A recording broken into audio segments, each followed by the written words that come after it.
Assalamualaikum warahmatullahi wabarakatuh. Perkenalkan, nama saya Atif Windawati, SSD MBA. Saya adalah dosen pada program studi Perbankan Syariah, jurusan Akuntansi Politeknik Negeri Semarang. Pada kesempatan kali ini, saya akan menjelaskan salah satu mata kuliah yang saya ampu, yaitu Manajemen Keuangan. Video ini dibuat untuk memenuhi persyaratan sertifikasi dosen tahun 2025, yaitu pernyataan diri dosen dan unjuk kerja Tridharma Perguruan Tinggi atau PDD UKT-PT, khususnya pada bidang pengajaran. Mata kuliah Manajemen Keuangan memberikan pengetahuan dan keterampilan kepada mahasiswa mengenai kegiatan perencanaan, pengelolaan, penyimpanan, dan pengendalian dana dan aset yang dimiliki oleh perusahaan. Pokok bahasan mata kuliah Manajemen Keuangan antara lain pengantar manajemen keuangan, modal perusahaan, modal kerja, pengelolaan kas, pengelolaan piutang, pengelolaan persediaan, pengelolaan investasi, break-even point, dan rasio keuangan. Sumber referensi mata kuliah Manajemen Keuangan antara lain e-book, buku, dan jurnal ilmiah baik nasional maupun internasional terkait manajemen keuangan. Kriteria penilaian mata kuliah Manajemen Keuangan adalah sebagai berikut. Yang pertama, aktivitas partisipatif sebesar 50%, kognitif pengetahuan kuis sebesar 5%, kognitif pengetahuan tugas sebesar 10%, kognitif pengetahuan ujian tengah semester atau UTS sebesar 15%, dan yang terakhir, kognitif pengetahuan ujian akhir semester atau UAS sebesar 20%. Berikut ini cuplikan pengajaran mata kuliah Manajemen Keuangan yang saya ampu.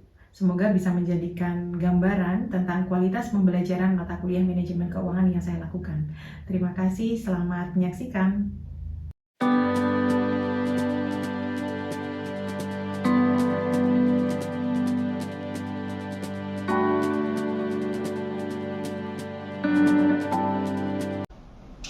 Sebelum memulai mata kuliah pada siang hari ini, berdoa mulai. Bismillahirrahmanirrahim. Raditu billahi rabban wa bil islami dinan wa bi Muhammadin nabiyyan wa rasulah. Rabbi zidni ilma warzuqni fahma. Amin ya rabbal alamin. Oke, terima kasih adik-adik semuanya. Oke, sebelum memulai mata pelajaran pada siang hari ini, Bu Atif absen dulu ya. Oke, Abim, Aisyah, Hadir. Amalia, Hadir. Anggi, Hadir Bu. oke, Anindya, Izin. oke, kemana? Pengangkat mayatnya. Oke, Aulia, Hadir. Aulia, Hadir. Aulia hadir. Karisa, Hadir. oke, Dava, Hadir. oke, Dian, Izin Bu. kemana? Dan cara. Masih Ya, dia izin ya. Dina, hadir. oke, Elsa, Hadir. oke, Dergis, Hadir. Ihsan, Hadir. Iklima, Iklima hadir? Izin Bu. Izin, oke. Chris, Hadir. oke. Chris hadir. Meli, Hadir. oke. Akbar, Hadir. oke. Surut, Hadir dulu. Surut hadir. Zikron, Hadir. oke. Nadia, hadir. Nadia hadir. Nazwa, Hadir. hadir. Mana Nazwa? Ini Bu. Oke. Nazwa hadir. Kemudian Isrina, Hadir. oke. Isrina hadir. Noha, Hadir. oke. Noha hadir. Rameza, Hadir. mana Rameza? Salsabila, Izin Bu. oh izin. Savana, Hadir. Savana hadir. Tata, Hadir. Firani, Hadir Bu. mana Firani? Zaki, Izin dulu. izin. Zafira, Hadir Bu. oke. Zafira ujian susulan sama Bu Atif ya? Nah, oke, berarti yang nggak berangkat 3 orang, betul ya? 3 orang, berarti 27 orang berangkat ya. Oke, adik-adik, sudah siap belajar? Gimana kabarnya hari ini? Baik. Oke. Nah, oke, hari ini kita akan membahas materi terakhir ya di semester ini ya untuk mata kuliah manajemen keuangan, yaitu analisis rasio. Nah, sebelumnya kita sudah belajar bersama mengenai materi BEP ya, break even. Masih ingat break even point itu apa? Titik impas. Ya, apa nih? Titik impas, betul sekali, titik impas. Nah, dalam kondisi BEP atau break even point, berapa keuntungan yang diperoleh perusahaan? Nol. Betul sekali, nol ya. Penting nggak BEP itu? Penting. Kenapa? Antara lain ada deh. Masuk menghitung kerugian dan keuntungan perusahaan. Untuk mengetahui kapan perusahaan bisa untung dan rugi. Apalagi kedua? Jumlah penjualan untuk mencapai keuntungan. Oke, untuk mengetahui jumlah penjualan minimal agar perusahaan ya memperoleh target penjualan yang diinginkan. Oke, masih ingat yang tentang BEP? Nah, ini kita masuk ke materi terakhir yaitu analisis rasio Dede ya. Nah, di pembelajaran selanjutnya ya kita sudah belajar tentang arus kas, betul ya? Terus kita juga sudah belajar tentang manajemen piutang, manajemen persediaan dan juga manajemen investasi. Artinya kalian sudah memiliki ilmu bagaimana cara mengelola perusahaan agar performance atau kinerja keuangannya itu bagus gitu ya. Nah, sekarang in the end of semester ya, di akhir semester. Nah, karena kalian tadi sudah bisa gitu ya, punya ilmu mengenai bagaimana cara mengelola perusahaan. Nah, sekarang kalian ilmu pamungkasnya adalah tentang analisis rasio, yaitu untuk mengetahui apakah suatu perusahaan itu ya memiliki kinerja keuangan yang bagus atau belum. Kalau sebelumnya kalian mengelola ya gimana caranya agar perusahaan itu memiliki kinerja keuangan yang bagus ya, kasnya harus bagaimana, piutangnya harus bagaimana, persediaannya bagaimana, investasinya harus bagaimana. Nah, sekarang kalian akan diberikan pengetahuan yang tentang bagaimana atau untuk mengetahui ya perusahaan itu apakah sudah bagus belum keuangannya gitu ya. Atau misalnya buat analogikan seperti ini, ibaratnya kemarin kalian ini buat ajarin untuk membuat nasi goreng gitu ya, kecapnya sekian, nasinya sekian, telurnya sekian gitu, sehingga sudah bisa membuat nasi goreng yang enak atau perusahaan yang memiliki kinerja keuangan yang bagus. Nah, sekarang kalian karena sudah memiliki ilmu itu, nah akhirnya kalian akan bisa untuk merasakan suatu nasi goreng itu rasanya enak atau tidak, kasinan atau tidak gitu ya. Nah, itu fungsinya analisis rasio, itu untuk mengetahui apa suatu perusahaan itu kinerjanya sudah bagus atau belum gitu ya. Nah, apa itu rasio ada ya? Rasio itu menggambarkan suatu hubungan atau pertimbangan matematis ya, atau mathematic relationship antara suatu jumlah tertentu dengan jumlah yang lain. Nah, terus kemudian analisis rasio memberikan gambaran kepada penganalisis tentang baik atau buruknya keadaan atau posisi keuangan suatu perusahaan, terutama apabila angka rasio tersebut dibandingkan dengan angka rasio pembanding yang digunakan sebagai standar atau rasio industri. Nah, adik-adik, di dalam angka rasio atau di dalam rasio keuangan ya, sumber datanya kira-kira dari mana ya? Dia sumbernya adalah dari laporan keuangan. Dari mana saja? Neraca dan laporan terbanding. Nah, sumbernya dari situ. Nah, dengan memperbandingkan akun-akun yang ada di baik neraca maupun laba rugi, kita akan tahu apakah perusahaan ini baik tidak, gitu ya. Nah, terus kemudian hasilnya nanti akan kita bandingkan ya dengan siapa? Yaitu dengan standar atau rasio industri. Misalnya perbankan, maka kita ya perbandingkan dengan rasio-rasio ketentuan dari apa? OJK, gitu ya. Nah, kalau misalnya perusahaannya adalah perusahaan manufaktur, maka kita bandingkan dengan perusahaan-perusahaan yang sejenis sesama manufaktur. Kalau perusahaan dagang juga sama, gitu ya. Jadi sumbernya adalah apa? Laporan keuangan. Ya, makanya untuk mastering analisis rasio, kalian juga harus sebelumnya memahami tentang apa? Laporan keuangan, baik itu neraca maupun laporan laba rugi. Nah, oke, analisis rasio adalah analisis yang bersifat future oriented. Future oriented itu apa sih, adik-adik? Berorientasi masa depan ya. Oleh karena itu, penganalisis harus mampu untuk menyesuaikan faktor yang ada periode ini dengan faktor pada masa yang akan datang, yang mungkin akan mempengaruhi posisi keuangan perusahaan. Misalnya kemarin pada pandemi COVID-19 gitu ya. Nah itu kan kinerja perusahaan otomatis banyak yang terdampak gitu ya. Kinerjanya banyak yang mengalami penurunan. Nah di situ harus kita sambungkan ya, harus kita sambungkan dengan kondisi keuangan yang sudah kita hitung analisis hasilnya tadi gitu ya. Terus kemudian kira-kira akan membaik ya di tahun berapa ya? Ya otomatis ketika pandemi sudah berakhir. Nah kapan pandemi sudah berakhir? Nah di situ nanti akan kita sambungkan ya dengan analisis rasio. Jadi analisis rasio tidak bisa terlepas dari kondisi eksternal perusahaan. Ya. Kemudian penggunaan rasio sepenuhnya tergantung kepada kemampuan penganalisis dalam menginterpretasikan data tersebut. Jadi ini kalau kita bicara tentang analisis rasio tidak cukup hanya kok terus kita dapat hasil angkanya terus sudah gitu ya. Tapi harus diinterpretasikan. Nah, bahkan tidak selesai hanya sampai interpretasi saja. Kita harus bisa ngasih suggestion. Hasilnya angkanya ini, artinya ini, kemudian perusahaan itu harus apa gitu ya. Nah, itu tujuannya atau tugasnya manajer keuangan. Bu, kalau misalnya hanya sampai begitu bagaimana? Kalau hanya sampai begitu, komputer bisa lebih cepat daripada kita, betul tidak? Sistem bisa lebih cepat dari kita.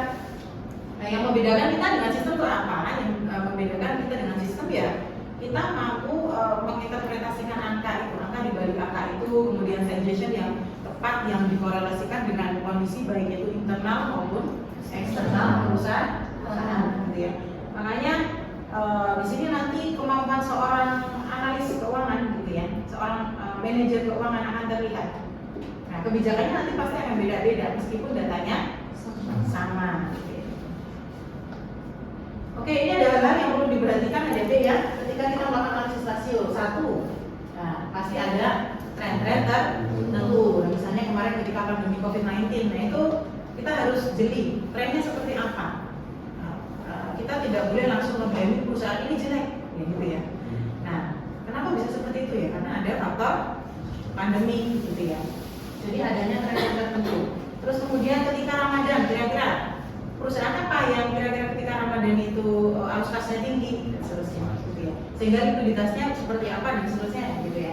Jadi ada tren-tren tertentu. Kemudian perbandingan dengan benchmark tertentu, misalnya rata-rata industri. Nah, jadi untuk menilai suatu perusahaan itu bagus atau tidak itu tidak cukup hanya kita menilai dari faktor internal perusahaan, hanya dari laporan baik itu neraca maupun laba rugi. Nah, tentunya kita juga harus membandingkan dengan siapa? Benchmark atau yang apple to apple dengan perusahaan tersebut, gitu ya. Nah, misalnya nih adik-adik ya sama juga seperti ini, misalnya di mata kuliah manajemen keuangan, ya tidak remedi itu kalau dapat nilai 6 misalnya ya. Nah, artinya 6 itu kan batas aman, gitu ya. Untuk mengetahui apakah kalian ini benar-benar kompeten atau tidak, kita perlu dibandingkan dengan teman-teman yang lain. Atau misalnya kalian ini dapatnya itu sudah 8 gitu ya. Apakah sudah kompeten? Sudah. Nah, apakah cukup seperti itu? Nah, kita harus bandingkan dengan teman-teman sekelasnya. Ternyata teman-teman sekelasnya adalah dapatnya 9 gitu. Artinya 8 itu perlulah ditingkatkan agar apa? Ya, agar bisa apple to apple yang setara dengan teman-temannya. Begitu juga kalau kita melakukan analisis rasio. Jadi dalam melakukan analisis rasio, nah, kita tahu ya titik minimalnya itu berapa. Nah, setelah itu kita harus bandingkan dengan industri yang sejenis. Ya. Kemudian diskusi atau pernyataan-pernyataan yang melengkapi laporan keuangan seperti diskusi strategi perusahaan, ya, diskusi rencana ekspansi atau strukturisasi merupakan bagian yang tidak terpisahkan ya, yang harus dimasukkan dalam analisis. Oleh karena itu memang memang butuh manusia untuk melakukan analisis rasio karena tidak hanya faktor angka yang dibutuhkan. Ada faktor-faktor lain ya, faktor eksternal ya, dan kondisi-kondisi tertentu yang harus kita relatekan ya dengan angka-angka tersebut. Kemudian perlu menggali informasi tambahan di luar laporan keuangan seperti apa? Pangsa pasar dan juga persaingan. Oke. Nah, ini kalau di teori seperti biasa berarti tidak terlalu detail ya, kita detailnya nanti ketika sudah praktik gitu ya. Adik-adik kan kemarin di awal sudah berarti minta untuk mengumpulkan ya laporan keuangan untuk masing-masing industri ya. Masing-masing kelompok beda industri ya. Ada yang apa kemarin? Ada yang manufaktur, ada yang dagang, ada yang perbankan, ada yang insurance gitu ya. Nah, nanti implementasinya di situ. Oke, analisis rasio atau rasio-rasio keuangan pada dasarnya disusun dengan menggabung-gabungkan angka di dalam atau antara laporan laba rugi dan neraca. Tadi ya sumbernya adalah laporan laba rugi dan neraca. Kemudian rasio keuangan juga mempermudah menggali informasi dari laporan keuangan. Jadi deh nanti kalau ada yang sudah bisa menghitung analisis rasio ya, tanpa apa namanya dengan melihat laporan keuangan itu udah bisa gitu ya, melihat apakah suatu perusahaan itu sehat atau tidak, layak tidak kita investasi di situ gitu ya. Nah, selanjutnya kita ke kategori analisis rasio. Jadi kalau kita bicara tentang analisis rasio itu tentang 5 rasionya jadi ya. Rasio likuiditas, solvabilitas, aktivitas, profitabilitas, dan rasio pasar. Nah, yang pernah mendengar ini sebelumnya? Belum. Sekarang kita ke rasio likuiditas ya. Rasio likuiditas. Sebenarnya dari nama rasio ini semuanya adalah menggambarkan fungsi dari rasio tersebut itu apa gitu ya. Contohnya misalnya rasio likuiditas. Apa sih rasio likuiditas itu? Rasio likuiditas adalah apa? Suruh tolong dibaca. Rasio likuiditas merupakan pengukuran kemampuan likuiditas jangka pendek perusahaan dengan melihat aktiva lancar perusahaan relatif terhadap utang jangka pendek. Utang merupakan kewajiban perusahaan. Oke, atau dengan kata lain yang namanya apa? Rasio likuiditas itu tujuannya untuk mengetahui apa, Dede? Kemampuan apa? Membayar kewajiban jangka pendek. Betul ya, rasio digunakan untuk mengetahui kemampuan perusahaan dalam memenuhi kewajiban jangka pendek. Nah, kewajiban jangka pendek itu dikatakan jangka pendek jika apa, Dede? Kurang dari 1 tahun. Betul ya, jika kurang dari 1 tahun. Contohnya apa misalnya? Kewajiban yang kurang dari 1 tahun harus dipenuhi, contohnya apa? Gaji karyawan, apalagi? Biaya listrik, betul, apalagi? Ya, pajak, apalagi? Ya pokoknya apa aja Bu yang kurang dari 1 tahun. Misalnya utang ke bank, jangka waktunya kalau dari 1 tahun itu termasuk utang jangka pendek, gitu ya. Nah, penting tidak itu untuk diketahui? Penting, ya. Kenapa? Ya karena itu adalah kewajiban memang harus dipenuhi, apalagi kewajibannya itu jangka pendek, otomatis harus ada memang dana perusahaan yang digunakan untuk membayarkan kewajiban tersebut gitu ya. Membayarkannya pakai apa? Yes. Dengan apa? Tadi kan pasifah. Iya. Ya, bayarkannya pakai apa? Aktiva. Aktiva itu yang aktiva yang seperti apa yang digunakan untuk membayar? Lancar, karena tadi utangnya itu harus segera dipenuhi dalam kurun waktu kurang dari 1 tahun, maka yang digunakan untuk membayar juga aset yang sifatnya adalah liquid. Nah, untuk mengetahui apakah aset-aset perusahaan yang liquid tadi itu mampu atau tidak jika digunakan untuk membayar hutang yang sifatnya kurang dari 1 tahun tadi, itu disebut rasio likuiditas. Oke. Singkat cerita seperti itu ya. Nah, Bu, ini apakah namanya berlaku untuk semua perusahaan? Iya. Tidak hanya ke perusahaan, bahkan UMKM pun perlu untuk mengukur apa? Rasio likuiditas. Karena sepanjang UMKM tersebut atau perusahaan yang baik levelnya itu kecil, menengah maupun besar itu memiliki yang namanya apa? Nah, rasio likuiditas ada beberapa di sini yang Mbak Atik sampaikan nanti ya. Ada current ratio, quick ratio ya, cash ratio ya, kemudian working capital to total asset. Kemudian ada kalau untuk perbankan itu ada rasio khusus ya untuk rasio likuiditas, yaitu FDR ya, atau financing to deposit ratio. Itu kalau di bank syariah. Kalau di bank konvensional namanya bukan FDR, tapi LDR. Bukan long distance relationship ya, tapi L-nya itu loan to deposit ratio. Oke, itu tadi apa? Rasio Nah, selanjutnya rasio solvabilitas. Rasio solvabilitas itu nama lainnya adalah leverage. Nah, oke. Nah, coba ini dapat dibaca Pak. Apa rasio likuiditas solvabilitas ini? Rasio ini mengukur kemampuan perusahaan memenuhi kewajiban-kewajiban jangka panjangnya. Ada beberapa macam rasio yang bisa dihitung. Ada rasio total hutang terhadap total aset, terus ada rasio hutang modal saham, terus ada times interest ratio, terus ada long term debt equity ratio. Oke, thank you. Nah, kalau tadi likuiditas itu fungsinya untuk mengetahui kemampuan perusahaan dalam memenuhi kewajiban jangka pendeknya, gitu ya. Kalau solvabilitas digunakan untuk apa? Ya, untuk memenuhi kewajiban jangka panjang. Gitu ya. Apa sih contohnya kewajiban jangka panjang itu? Obligasi, utang bank, yang bagaimana? Nah, oke, di folder materi yang Bu Atif berikan itu kan sudah lengkap ya. Ada apa namanya PPT-nya, kemudian ada interpretasinya, ada formulanya, ada contoh soalnya gitu ya. Nah, ini salah satu contoh ya dari analisis likuiditas dulu ya.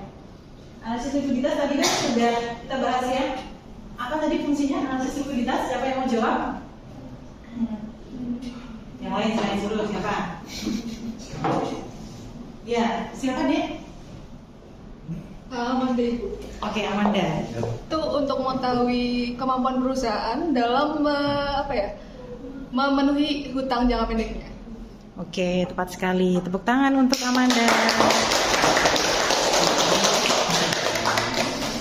Nah, oke. Karena tadi tujuannya adalah untuk mengetahui kemampuan perusahaan dalam memenuhi hutang jangka pendeknya, maka rumusnya apa jadi? Dimulai dari current ratio. Rumusnya adalah apa?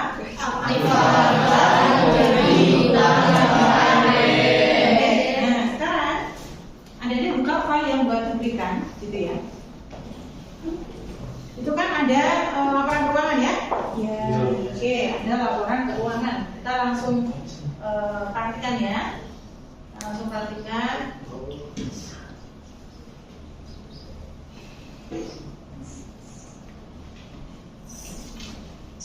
Nah, ini ada laporan keuangan sederhana, gitu ya.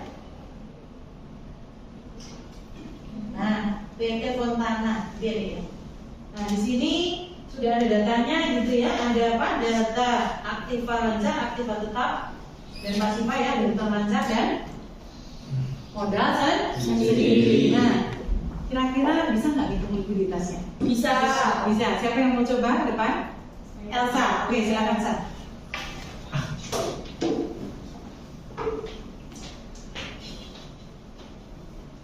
Oke, datanya sudah ada? Sudah. Ini ya. Apa tadi? Current ratio. Nah.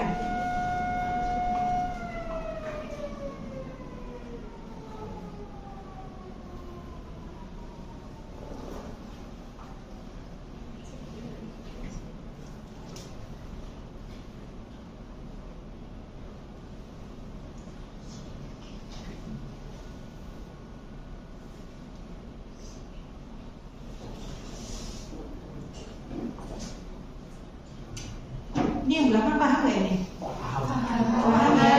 Oke, kalau nggak ada pertanyaan, kalau ada pertanyaan silakan ditanyakan. Ya,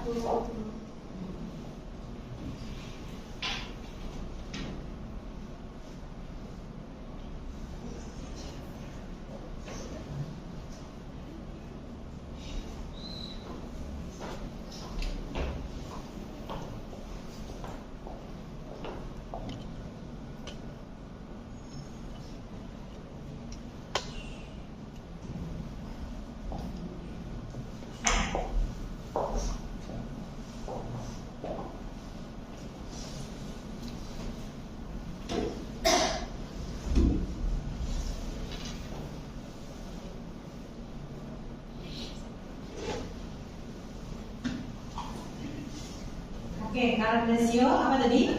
Oke, boleh kembali ya. Hutang aktiva lancar dibagi apa? Hutang jangka pendek. Hasilnya berapa? 2,25 dibagi 1.500 dalam jutaan ya? Iya. Ya.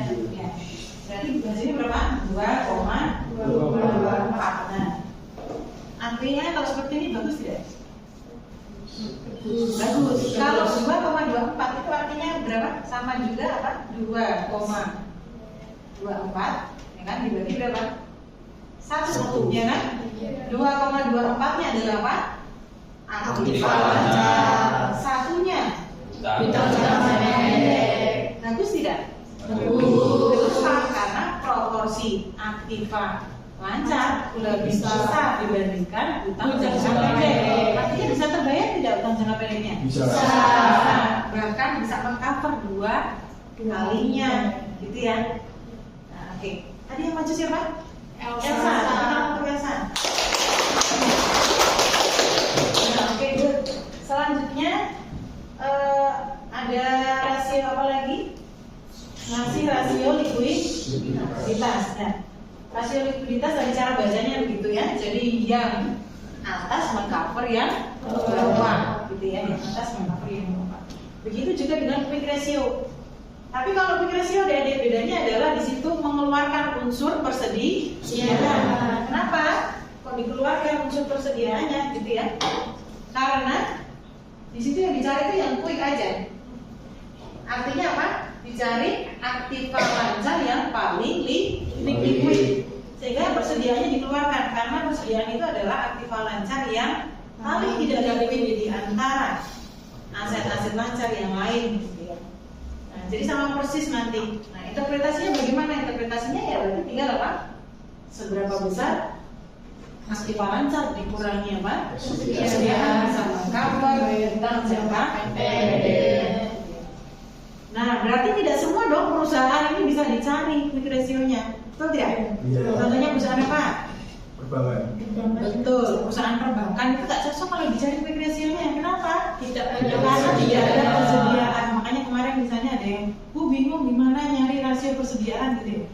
Rasio quick ratio untuk perbankan atau insurance ya nggak usah. Kenapa? Karena tidak ada persediaannya. Itu ya dia. Oke, terus kemudian cash ratio. Nah, kalau cash ratio berarti dicari yang paling liquid ya dibandingkan dengan apa? Hutang jangka pendeknya. Makanya di sini ada apa? Di sini yang dikorupsi itu hanya apa? Demikian cuplikan proses pembelajaran mata kuliah manajemen keuangan yang saya ampu. Semoga bisa menjadi gambaran untuk penilaian kualitas pembelajaran yang saya lakukan untuk penilaian sertifikasi dosen tahun 2025. Terima kasih. Wassalamualaikum warahmatullahi wabarakatuh.